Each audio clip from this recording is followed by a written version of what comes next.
vous allez bien? Bienvenue chez Ladoa. It's about everything. Et on retourne dans le côté New York. On retourne parce que ça va vraiment vite. Ce matin, on est lundi. On est lundi encore. Là, on est lundi après-midi. Mais ce matin, quand je dis ce matin, il y a eu un retournement qui s'est fait. Ça veut dire que on le sait. On le sait actuellement, c'est dans l'actualité un peu partout.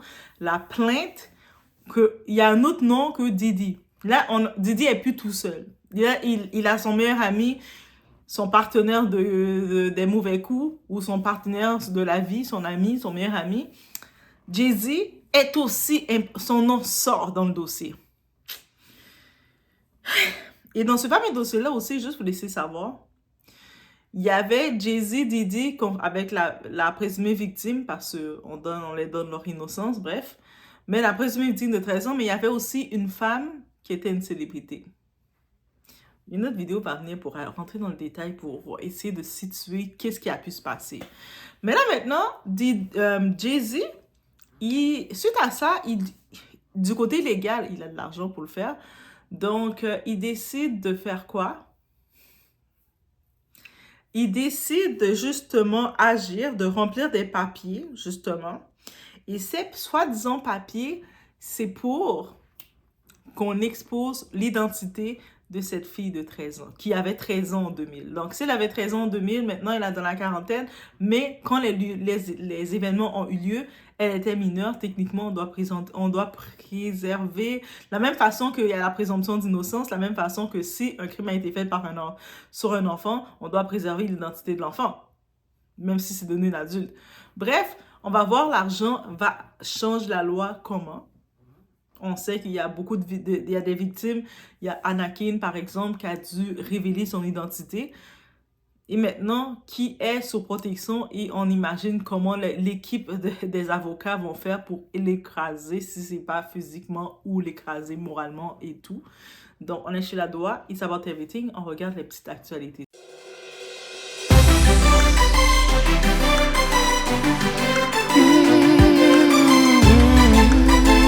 Ça, évidemment, parce que Beyoncé a un contrat là-bas. Je veux dire, je la connais. Mais depuis quand la connaissez-vous? Waouh, ça fait longtemps. Une décennie? Depuis qu'elle enregistre, en fait. C'est là que je l'ai rencontrée. Vous ne vous rappelez pas quand? Si, quand je l'ai rencontrée. C'était il y a 5 ans, non? Je l'ai rencontrée il y a 10 ans. Vous vous êtes dit waouh à l'époque? Je vois, c'est un talent incroyable. C'est ce que vous avez pensé? Ouais. Vous avez vu son talent d'abord? Elle chantait comme une rappeuse. C'était son premier titre avec Wyclef. Elle chantait très rapidement. Je me demandais pourquoi si vite et comment elle faisait. Elle était juste et tout. Donc, on regarde vraiment les choses. Ça s'est passé très rapidement, OK, guys? Donc, la plainte, elle a été remplie le dimanche dernier. Dimanche dernier, la plainte au civil a été remplie concernant la victime, la présumée victime, âgée de 13 ans à l'époque. C'était une fille et elle s'était retrouvée dans le after party du VMA, Video Music Award, le VMA, dans les années 2000. Donc, les années 2000, on est en 2024, ça fait 24 ans. 13 ans plus 24, on peut calculer son âge, il est dans la quarantaine et quelques.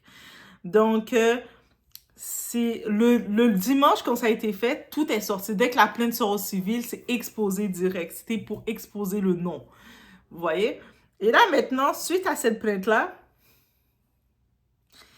Jay-Z, Monsieur Carter, Sean Carter, il est allé remplir une contre-plainte pour refuser que la plaintiff passe sur le couvert de l'anonymat. Il veut que cette plaintiff soit exposée, affichée aux yeux de tout le monde, aux yeux de tous leurs fans. On connaît les fanatiques, leurs fanatiques de lui et de sa femme, qui sont des démons. Donc, on sait que ces fanatiques-là, même si la victime a 13 ans, on connaît leurs fanatiques, ils vont aller faire du mal à cette victime si elle est exposée. Ça, c'est clair. J'espère que les juges, ils sont conscients de c'est qui les fanatiques de sa femme et de lui. Donc, mais lui, c'est ça qu'il demande. Donc, et je me dis, mais Jay-Z, Tu dis que t'as pas fait ça, parce que quand la plainte est sortie, la première chose il est venu dire avec ses équipes, qu'il a rien fait de tout ça. Il a dit, mais par contre, c'est vraiment quelqu'un qui a osé faire un crime aussi atroce que ça, ben clair la personne, mettez-le au criminel, c'est affreux, juste d'imaginer une atrocité comme ça, quelqu'un a osé faire ça à un enfant de 13 ans, c'est affreux, c'est répugnant, waouh! Là maintenant, qu'est-ce qu'il demande lui? Exposez-moi la victime. Exposez son nom aux yeux du public pour que ça devienne une guerre sur le public parce que les fanatiques, eux autres, ils n'ont pas de répartie. Surtout leurs fanatiques à lui et sa femme, là. Vous savez, c'est qui sa femme, Zizi, la reine des abeilles, mais ces abeilles-là, ils sont défatigués. Ils vont aller... Ils seraient prêts à faire du mal à cette personne-là en disant « Ouais, mais c'est toi c'est ta faute si t'as fait ça. » On connaît ces fanatiques-là. Bref. Bien entendu, Jay-Z aussi, il continue, lui là, dans cette plainte-là, il faut comprendre une chose. Je vais même mettre la capture d'écran, vous allez pouvoir aller regarder, lire. Jay-Z là, il ne parle pas que de diffamation. Il ne dit pas que on m'a diffamé, tu sais, Tony Bosby, il fait une campagne de diffamation contre mon image. Non, il parle d'extorsion. Que quand Tony avait envoyé la lettre, il a dit qu'on peut régler le tout à l'amiable avec le plaignant et que tu donnes, je sais pas c'est quoi le montant, un certain montant, ton nom ne va pas être exposé au nom du public. C'était ça l'entente. Et c'est une entente légalement que Tony Bosby a le droit d'utiliser et des avocats ont le droit d'utiliser. C'est pour ça que la campagne d'extorsion que tu essaies de faire, ça marche pas. Et puis Tony, il le répond. Ah, je pense que Jay-Z pensait pas que Tony le répondrait. Il pensait qu'il aurait fait comme l'autre animateur là, qui a coupé l'autre animateur là, qui avait invité Jaguar, et puis il a tout retiré complètement la séquence de Jaguar pour pas avoir de problème. Il pensait gérer tout le monde comme ça, mais t'es dans une autre cour, Jay-Z. Et là maintenant, l'équipe de Jay-Z, ils disent Monsieur Carter, donc Jay-Z, il mérite de connaître l'identité de la personne qui l'accuse et qui fait la publicité, du sensationnalisme, qui essaye de ternir sa marque avec une inconduite criminelle comme ça. Et qui demande aussi une demande financière, une compensation financière. Et que, tu sais, qu'on essaie de salir son image qui s'est construit depuis des décennies, des dizaines d'années. Il dit non, non, non, non, non, je vais pas laisser passer ça. Je veux savoir t'es qui. Donne-moi ton nom, donne-moi ton adresse. Dis-moi où ce que t'es. Moi, je veux savoir t'es qui. On va te faire une petite surprise. La pneumonie va venir te trouver. Bref, il n'a pas dit la pneumonie va venir te trouver, mais vous savez déjà avec eux comment ça fonctionne.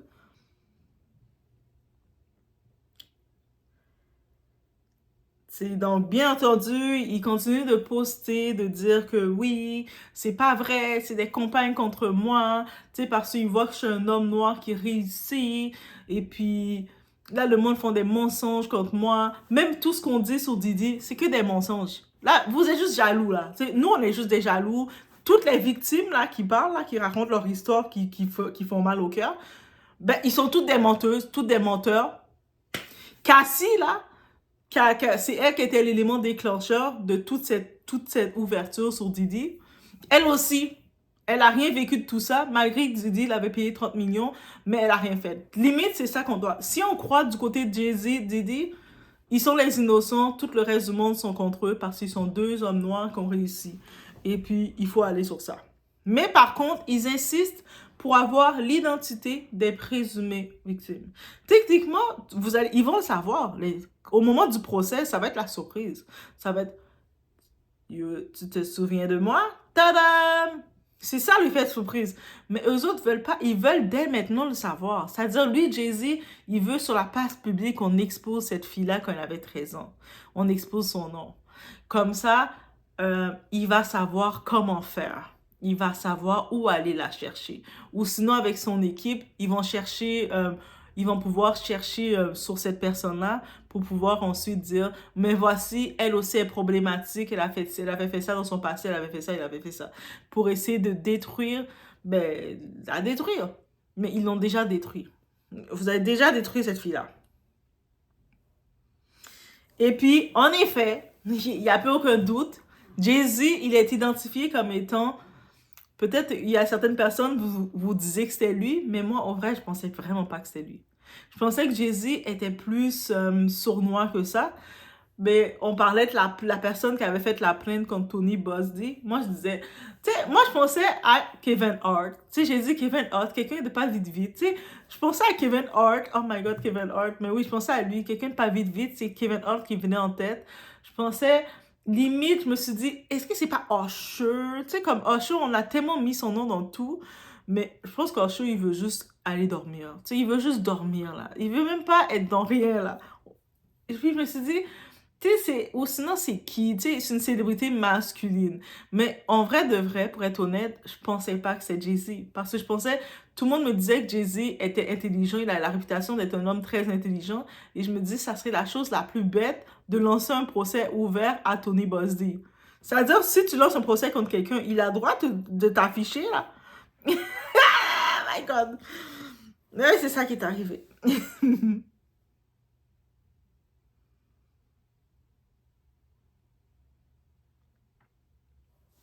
Et dans cette plainte-là, ils donnent des noms sans donner des noms. Ils ont dit, dans la plainte, quand on écoute la fameuse plainte, dans l'événement qui a eu lieu, il y avait comme... On va se situer. On va faire une situation de cette plainte-là. La fille, Jane Doe, 13 ans à l'époque, tu sais, on peut imaginer à cet âge-là, t'es excité de voir les célébrités. Jusqu'à même en étant adulte, on est encore excité. Peut-être on a plus de discernement, mais on est aussi excité. Mais elle a trouvé, elle a fait toutes ces petites ruses avec son cerveau d'enfant pour pouvoir assister au VMA. Elle regardait la télé, elle a dit, moi je veux pas regarder la télé, moi je vais aller voir les vedettes pour de vrai. Elle a fait toutes les ruses qu'elle pouvait. Elle a trouvé quelqu'un, peut-être un ami, un voisin qui l'a déposé. S'il te plaît, dépose-moi Manhattan, dépose-moi là, s'il te plaît. Et puis finalement, on l'a déposé. Peut-être elle a même payé la personne. Bref, elle est arrivée sur les lieux et elle était déterminée. J'ai rencontré les stars. Comme ça, quand je retourne à l'école, je vais être la vedette de l'école. Tu sais, on peut imaginer dans sa petite tête de 13 ans, c'est comme ça que ça devait être, se jouer. Et là, maintenant, elle a vu les limousines, l'air avec les limousines, les chauffeurs. Elle sait, là, les grosses autos comme ça, les limousines, la plupart du temps, c'est les vedettes qui sont dedans. Donc, elle essaie de parler aux différents chauffeurs. Hé, est-ce que vous avez des contacts pour me faire rentrer, aller voir les vedettes? Moi, je veux voir les vedettes. Moi, je veux les voir, les vedettes. Et jusqu'à ce qu'elle est tombée sur ce chauffeur, qui était un employé de Didi, le chauffeur de Didi, justement, malheureusement. Dans tout ce que le monde est tombé, c'est sur lui qu'elle est tombée. Et ce type-là, il a fait, hey! Ah, mais moi, je vais avoir un petit bonus, là. Et, tu sais, toi, t'es vraiment le type, tu vas plaire à mon boss, mon patron. Moi, je travaille pour Didi. Tu vas plaire. Et elle entend Didi, Puff Daddy. Elle est contente. Oh my God, je vais voir Didi. Oui, oui, oui, viens, je t'amène. Après les Grammys, les VMA, là, les prix, la cérémonie, il y a une petite fête qu'on fait. Mais toi, je t'amène. Didi va être trop content. Et elle est contente aussi. Elle monte dans la limousine. Elle est comme, moi, ma détermination à payer. Tu sais, c'est ça, sa détermination à payer. Donc, elle monte dans la limousine. Elle arrive dans une maison. Elle voit c'est une belle maison blanche, tout en blanc. Et puis, quand elle arrive dans la maison, elle voit plein de vedettes, plein de gens autour, plein de personnes elle a l'habitude de les voir à la télé. Elle est émerveillée. On l'a fait rapidement signer des papiers, des documents dès l'entrée. Au moment qu'elle signe les documents, quand on se retourne en 2000, elle avait 13 ans, elle ne savait pas trop c'était quoi. Maintenant, elle peut se dire que c'était probablement des non-divulgations, des NDA, parce qu'ils ont fait signer des contrats de confidentialité que tu peux, de tout ça. Et quand elle a fini de signer ça, mais elle s'en fout, là. Elle le signe. Et ensuite, elle regarde autour, elle voit les vedettes et rapidement, elle identifie il y a des substances illicites, des produits illicites que les vedettes consomment un petit peu partout, des lignes de poudre un petit peu partout. Elle voit le vibe, mais elle est comme toute impressionnée. À 13 ans, t'es impressionnée, tu vois les grands, t'es comme, tu sais, j'ai fait quelque chose que techniquement, je dois pas faire, mais je suis là quand même. Tu sais, mes amis vont tellement être jaloux. Tu sais, elle est en train de penser à ça, j'imagine. Et là, il y a la serveuse dans la soirée qui vient l'offrir un verre, un cocktail. On ne sait pas c'est quoi qu'il y a dans le cocktail. Elle le prend et comme toute, elle va pas faire ni un cocktail. Elle est déjà dans la place des grands. Elle le prend, elle joue à la grande jusqu'au bout. Et dès qu'elle finit, elle boit son cocktail, elle peut pas se dire si elle a fini de boire ou pas. Mais en buvant le cocktail, elle s'est sentie bizarre. Elle s'est sentie dans des états bizarres. Et en se sentant dans ces états, ben, on l'a amené, et elle ne peut pas dire qui l'a amené. Est-ce que c'est le personnel qui? Il l'a amené dans une autre pièce, où ce qu'il y a un lit, ou dans l'autre pièce pour qu'elle se repose, parce qu'elle se tenait plus debout. Et quelques temps plus tard, elle voit 3 personnes qui rentrent dans la pièce. 3 personnes. Donc, dans les 3 personnes, elle les reconnaît, c'est des gens de télé. C'est des gens qu'elle voit dans sa télé, qu'elle voit les vidéos. Donc, elle a vu 2 hommes et une femme. Il y avait le premier homme, Jay-Z, il y avait Didi et il y avait une femme. Et la femme, dans la plainte, on la surnomme Celebrity B. Est-ce que c'était une B-celebrity? I don't know. Mais c'était une femme qui est une célébrité à l'époque, dans les années 2000. Il faut se rappeler, c'est dans les années 2000. Donc maintenant, vous pouvez faire... C'est sûr que cette femme-là va bientôt être exposée parce qu'elle est aussi coupable par association pour tout ce qui s'est passé. Lui, Didi, en rentrant dans la pièce, il avait l'air plus excité que tout le monde, juste en mode Yeah! T'es prêt à faire la fête? Ah! C'est comme ça qu'il faisait. Quand Didi fait ses bouts de cri, là, dans l'autre vidéo, j'ai montré un bout de cri qu'il fait, mais c'était cette excitation qu'il avait. Et le temps qu'elle regarde, elle reconnaît Didi et puis elle voit ça. Il est content de la voir faire la fête et comme OK. Et il y a l'autre, Jay-Z, son père, il la jette sur le sol. Il la maîtrise, il fait ce il doit faire de son corps devant elle. Elle essaie de se débattre sans possibilité. Quand il a fini de faire ce qu'il doit faire d'elle, maintenant, Didi décide aussi, lui aussi veut faire son tour. C'est mon tour maintenant. Il vient et elle a quand même encore des dernières forces de se débattre et de repousser un petit peu Didi, de se débattre un petit peu. Et Didi est étonné de voir qu'elle a la force. Peut-être il s'est dit, on n'a pas mis assez de doses dans la boisson qu'ils ont donnée, peu importe. Et Didi, en se reculant, au moment qu'il se recule, il essaie de comme se reculer, juste, elle en profite pour sauver. Et j'imagine que la femme qui était là, peut-être elle a eu un sentiment de compassion quand elle a vu qu'est-ce qui lui était déjà arrivé. Elle a dit peut-être au gars, ben, ok, laissez-la, là, de toute façon, vous avez déjà fait qu'est-ce que vous voulez. Tu sais, j'ose me dire que ça a pu être, l'autre femme qui était là, elle a pu avoir un petit sentiment, la laisser partir. Et cette petite de 13 ans, en effet, s'est sauvée, elle est partie à la course. Et jusqu'à ce qu'elle arrive dans une station d'essence. Et dans la station d'essence, elle est paniquée et tout. Elle a appelé la famille, quelqu'un de sa famille, un proche, pour venir la chercher. Dans toute la panique qu'elle pouvait avoir. Et puis, je sais, beaucoup de monde se disent, mais là, pourquoi elle a attendu tout ce temps-là pour parler? Est-ce que vous voyez comment on traite les victimes de maintenant?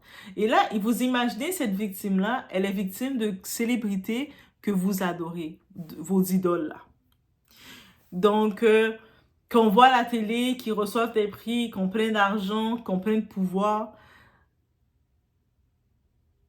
Juste d'imaginer ça. Aussi, quand j'entends le monde dire, mais ils étaient où ses parents? Comment ils l'ont laissé partir? C'est sûr, on peut se poser autant de questions, se dire tout ça. Pourquoi elle a décidé d'y aller, voir les vedettes. Mais tout ce qu'on peut apprendre à nos petits, yo, les vedettes, ils sont des pécheurs, ils sont pas mieux que nous. On peut aimer leur musique de temps en temps, aimer un petit peu le travail qu'ils font, mais on doit arrêter ça là. On n'a pas à les rencontrer et à vouloir aller les chercher. Ce sont des monstres. La plupart du temps, ils n'ont plus d'âme et puis ils consomment plein de produits. Oui, on doit sensibiliser les petits comme ça du fanatisme. Et puis, c'est vraiment cette image-là qu'on a de tout ce qui s'est passé. Là, c'est sûr que c'est, dans sa poursuite, c'est sa version. On a du côté de Didi, comme toutes les autres plaintes qu'il a reçues, non coupable, non coupable, non coupable, non coupable. C'est toujours ça. Maintenant, on voit Jay-Z, lui, il essaie d'aller d'un petit peu plus business en disant, bah ok, mais expose-la, expose-la, mais pourquoi tu veux qu'on l'expose? Pourquoi tu veux aller la chercher? Ça veut dire que c'est peut-être quelqu'un qu'il n'était pas en mesure de trouver. Et là, on se pose des questions. Tu veux qu'on l'expose? Mais si on l'expose, on va aussi devoir exposer la femme qui était avec vous. On doit l'exposer aussi. Et si on l'expose, on doit exposer toutes les gens qui ont accompagné et qui ont participé à certaines actions, dont toutes les plaintes qui ont été nommées avec Didi. Ils doivent tout être nommés. Et même à ça, je me dis à quel point que vous protégez quelqu'un qui est accusé avec la présomption d'innocence, mais vous mettez dans le banc des coupables quelqu'un qui dit avoir vécu un trauma aussi grave que ça. Que tu veux exposer une fille qui avait à l'époque 13 ans, qui a vécu quelque chose aussi grave que ça, mais toi, tu veux qu'on l'expose sur la place publique pour la lapider par tes fans. Donc, quand je vois ça, moi, je trouve que juste avec cette action, il veut qu'on expose la victime, pour moi, ça le rend encore plus coupable. Pourquoi tu es insistant pour exposer ainsi la victime? Bref, c'était les updates rapides concernant la contre-attaque de Jay-Z pour le moment, mais c'est sûr qu'il n'a pas fini de contre-attaquer. Donc, bref, faites attention à vous. On suit la suite. Et puis, je te jure, c'est rendu... Je pense que Didi en prison, ça devenait tranquille.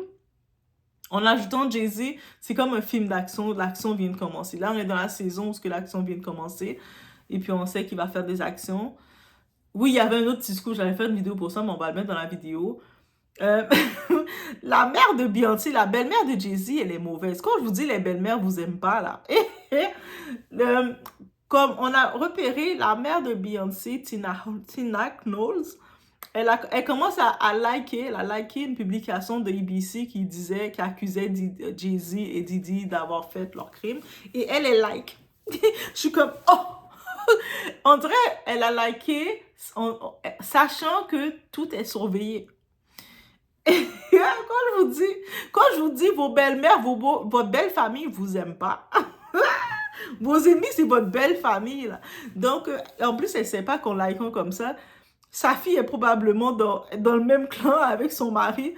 Et je pense que Beyoncé va confisquer l'Internet à sa mère. Elle va dire à sa mère, ok, toi, tu fais n'importe quoi, tu fais le bordel, on te confisque l'Internet. Parce que Beyoncé, confisque à ta mère l'Internet, parce que sa mère, là... Et puis les fans qui disent, ah, mais Beyoncé va laisser Jay-Z maintenant, c'est beau. Ça fait combien d'années qu'elle est avec Jay-Z? Ça fait pas 20 ans qu'ils sont ensemble? Si ça fait pas 20 ans, mais ils s'approchent de 15 ans, ça fait longtemps qu'ils sont ensemble, là. Vous pensez pas que ils ont vécu beaucoup de choses ensemble, que les deux, ils sont la défense de l'autre? C'est-à-dire que s'ils divorcent maintenant, ils vont devoir témoigner l'un contre l'autre. Quand ils sont mariés avec la loi, tu ne peux pas témoigner contre ton mari. Donc, ça serait tellement que Beyoncé déciderait de dire « Je vais divorcer Jay-Z » pour que Jay-Z décide d'avoir des choses sûrement contre elle. Parce que si Jay-Z, qui est Jay-Z, c'est sûr qu'il a de quoi contre elle. Elle peut avoir de quoi contre lui. Les deux, ils ont de quoi contre l'un et l'autre. Donc, est-ce que maintenant, vous voulez vraiment conseiller à votre reine Beyoncé de divorcer Jay-Z et de se faire exposer? On ne veut pas. Donc, je laisse sur ce. On se voit aux prochaines vidéos.